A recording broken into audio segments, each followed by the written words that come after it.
अप्रैल 2011, पेरियार नदी, केरल। सुंदर नाम का एक मजदूर पेरियार नदी के किनारे पर बनी उसकी झोंपड़ी में सो रहा था। रात के करीब 1:30 बजे नदी के ऊपर बने रेल ब्रिज से एक ट्रेन निकली। ट्रेन की आवाज से सुंदर की आंख खुल गई। तभी सुंदर एकदम से चौंका। उसने देखा कि एक काफी बड़ी चीज चलती हुई ट्रेन से नीचे गिरी है। वो चीज पहले लोहे के ब्रिज से टकराई और फिर सीधा पानी में आकर गिरी। लेकिन सुंदर उस चीज को देखने के लिए उसके पास नहीं जा सकता था, क्योंकि पेरियार नदी बहुत बड़ी है। और दूसरा, कई बार कुछ लोग अपना सामान या कोई कचरा भी चलती हुई ट्रेन से नीचे नदी के अंदर फेंक कर चले जाते हैं। और ऐसा ही सोचकर सुंदर भी वापस सो गया। अब इस घटना के करीब 2 दिन बाद पेरियार नदी के किनारे सफाई करने वाले कुछ मजदूरों को एक लाश मिली और उस लाश का सर पीछे से फटा हुआ था। मजदूरों ने जल्दी से पुलिस को इसकी सूचना दी और पुलिस ने जब लाश के बारे में डिटेल से जांच की तो पता चला कि यह लाश कुमारपुरम की रहने वाली इंदु कुमारी की है। वही इंदु कुमारी जिसकी 3-4 दिन बाद शादी होने वाली थी और उसके माँ बाप उसकी शादी का इनविटेशन कार्ड बांटते हुए घूम रहे थे। तो इंदु कुमारी के साथ ऐसा क्या हुआ? पढ़ाई लिखाई में बचपन से ही होशियार इंदु आखिर यहाँ तक पहुंची कैसे? और क्यों एक समय पर यह केस केरला का सबसे सनसनीखेज केस बन गया था? क्या किसी ने इंदु का मर्डर किया था या फिर उसने खुद ही खुद की जान ले ली थी? चलिए इन सब चीज़ों के बारे में जानते हैं। Welcome to the show.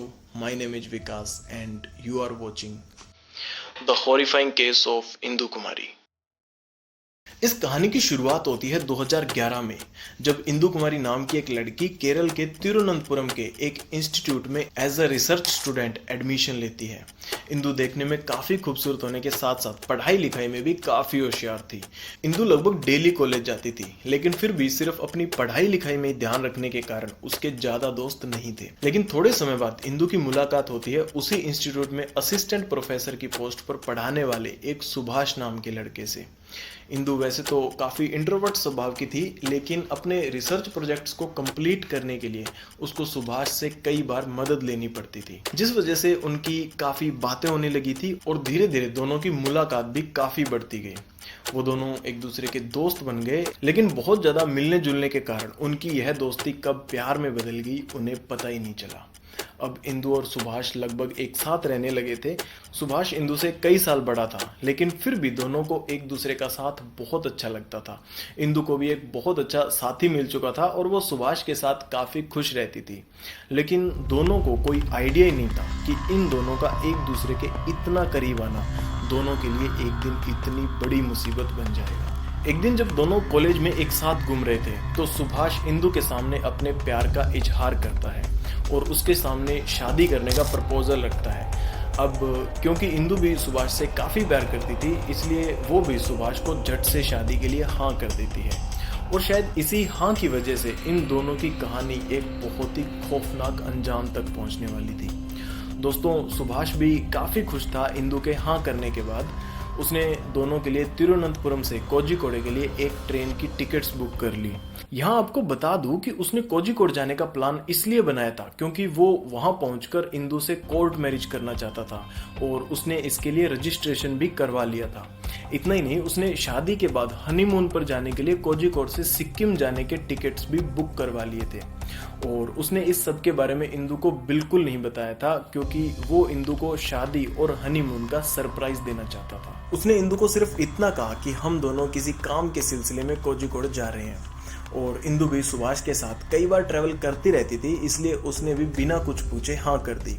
लेकिन इसके बाद कुछ ऐसा हुआ जिसकी सुभाष ने कभी कल्पना ही नहीं की थी। दरअसल 24 अप्रैल 2011 की शाम को सुभाष के घर इंदु के माता पिता पहुंचे। वो लोग सुभाष को काफ़ी अच्छे से जानते थे, क्योंकि इंदु ने सुभाष को अपने माता पिता से कई बार एक दोस्त की तरह इंट्रोड्यूस करवाया था।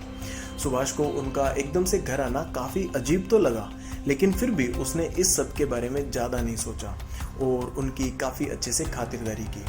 थोड़ी देर इधर उधर की बातें करने के बाद उन्होंने सुभाष से कहा कि हमने इंदु की शादी तय कर दी है और उसकी शादी में उसका बेस्ट फ्रेंड सुभाष ना आए ऐसा तो हो नहीं सकता, इसलिए हम लोग तुम्हें शादी का ये कार्ड देने आए हैं। यह सब सुनकर मानो सुभाष के पैरों तले जमीन खिसक गई। कहाँ वो शादी और हनीमून के सपने देख रहा था और कहाँ अब उसके हाथ में इंदु की शादी का इनविटेशन कार्ड था। लेकिन सुभाष को लगता है कि शायद ये लोग इंदु की शादी बिना उसकी मर्जी के कर रहे हैं, इसलिए वो उनसे पूछता है कि क्या आपने इंदु को शादी तय करने से पहले पूछा था। इसके बाद इंदु के पिता जो बोलते हैं वह तो सुभाष के लिए बहुत ही ज़्यादा डिस्टर्बिंग था। वो बताते हैं कि हाँ, यह शादी इंदु की मर्जी से ही हो रही है, इवन कि वो तो काफ़ी खुश है इस शादी से। दोस्तों, इंदु को इस बारे में कोई आइडिया नहीं था कि उसके घर वाले उसकी शादी का इनविटेशन कार्ड सुभाष को देने गए हैं। अगर उसे पता होता तो शायद उस दिन वो कांड होने से बच जाता। खैर, सुभाष बहुत ज़्यादा दुखी होने के साथ साथ गुस्से से भी भर चुका था, क्योंकि इंदु ने उससे इतनी बड़ी बात छुपाए रखी थी।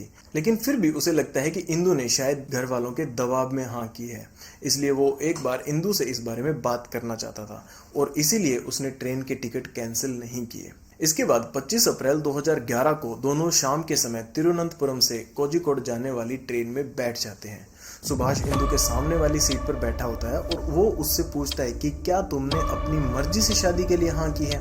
तो इस पर इंदु उसे कहती है कि हाँ, उसने अपनी मर्जी से शादी के लिए हाँ की है, क्योंकि वो तो सुभाष को सिर्फ एक अच्छा दोस्त ही मानती थी और उसे नहीं पता था कि सुभाष उसके लिए ऐसी फीलिंग्स लेकर बैठा है। और इस वजह से दोनों के बीच काफ़ी बहस बढ़ने लगती है। तो ट्रेन में उनके आसपास बैठे हुए लोग उनकी बातों से डिस्टर्ब हो रहे थे, इसलिए सुभाष और इंदु अपनी सीट से खड़े होकर ट्रेन की खिड़की के पास आकर लड़ने लग जाते हैं। सुभाष उसे कहता है कि अब भी कुछ नहीं बिगड़ा है, मैंने शादी से लेकर हनीमून तक की पूरी प्लानिंग कर ली है और हम लोग अभी भी घर से भागकर शादी कर सकते हैं। लेकिन इंदु सुभाष को शादी से पूरी तरह से मना कर देती है और इसी वजह से बातों ही बातों में सुभाष और इंदु के बीच बहस इतनी ज़्यादा बढ़ जाती है कि वो अपना आपा खो देता है और इंदु को चलती हुई ट्रेन से नीचे धक्का दे देता है। इस घटना के बाद सुभाष भी काफ़ी सहम जाता है और वो 12 किलोमीटर आगे एक छोटे से स्टेशन पर उतरकर वापस तिरुवनंतपुरम अपने घर आ जाता है। अगले दिन इंदु के पापा इंदु को फोन लगाते हैं, लेकिन उसका फोन स्विच ऑफ होता है। नंबर से आप संपर्क करना चाहते हैं वह अभी स्विच ऑफ है। उन्हें इंदु की काफ़ी टेंशन होती है और इसी वजह से वो सुभाष को फ़ोन करके उससे इंदु के बारे में पूछते हैं, लेकिन वो उन्हें कह देता है कि उसको इंदु के बारे में कुछ नहीं पता है, इवन कि वो तो पिछले 2-3 दिनों से इंदु से मिला ही नहीं है।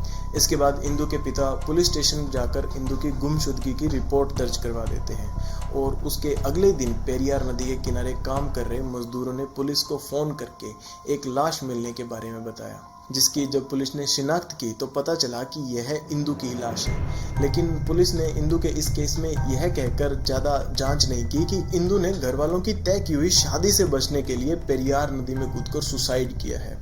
लेकिन इसके बाद भी इंदु के पिता इस बात से बिल्कुल संतुष्ट नहीं थे, क्योंकि उन्हें विश्वास था कि उनकी बेटी ऐसा कर ही नहीं सकती।